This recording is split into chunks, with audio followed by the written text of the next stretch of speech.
क्या कशकोल तोड़ने का ऐलान खुशखबरी नहीं? माजी में ऐसे ऐलानात के क्या नताइज निकले? सनतकारों के लिए बिजली सस्ती मगर आवाम के लिए महंगी क्यों कर दी गई? शहबाज शरीफ ने किससे क्या गिला किया? हंगामा खेज कॉलम। मोहम्मद बिलाल गौरी अपने कॉलम में लिखते हैं कि शहबाज शरीफ बहुत बाकमाल शख्स हैं, तरंग में आते हैं तो बहुत कुछ कह जाते हैं।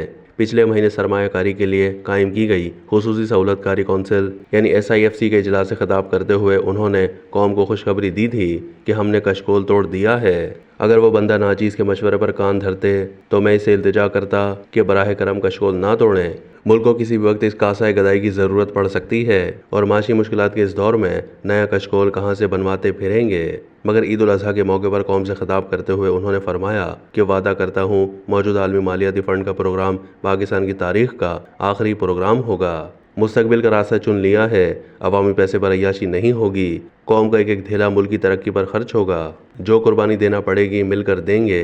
साथ ही उन्होंने ये भी फरमाया कि जब भी मुल्क तरक्की करने लगता है कोई हादसा हो जाता है। कुल मिलाकर ये बात है कि कशकोल मजीद कर्ज ना लेने की नीयत से नहीं तोड़ा गया था, बल्कि अब चूंकि कर्जों का हजम बहुत ज़्यादा बढ़ गया है, पुराना कशकोल कम पड़ रहा था, इसलिए उसे तोड़ दिया गया और नया और बड़ा कशकोल थाम लिया गया है।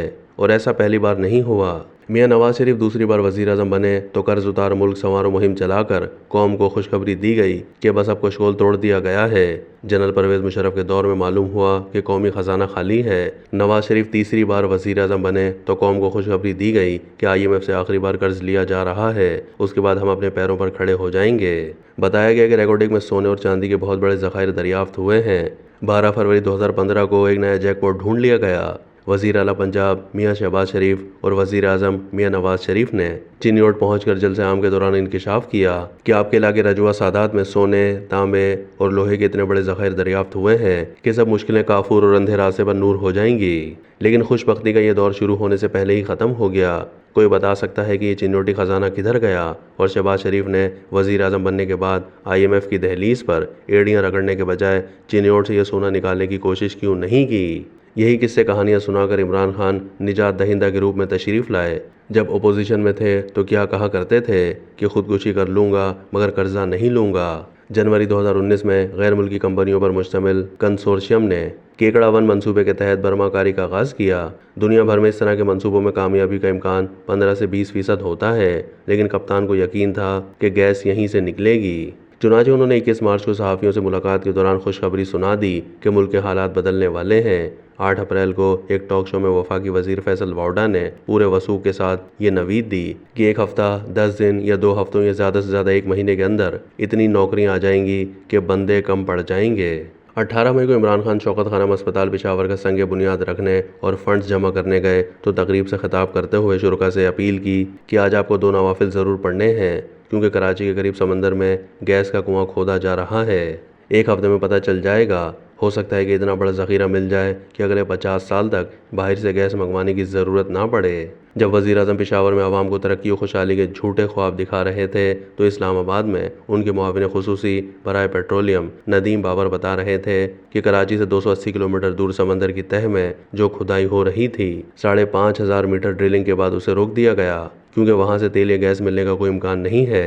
किस्सा मुख्तसर ये है कि कशकोल तोड़ने के ऐलान को खुशखबरी समझने की गलती ना की जाए, क्योंकि माजी में जब कभी ऐसा हुआ है तो उसके नतीजे में कर्ज़ों का हजम मज़ीद बढ़ा है। IMF से आखिरी पैकेज लेने का भी शायद यही मतलब होता है कि हमारी हुकूमत का आखिरी प्रोग्राम है, हमारे बाद जो इनान इक़्तिदार संभालेंगे वो जाने और उनका काम जाने। हाँ, अलबत्ता वज़ीर आज़म साहब ने हज़राह तलत्तुफ़ मिलकर कुर्बानी देने का जो अज़्म ज़ाहिर किया है उसकी वजाहत ज़रूरी है।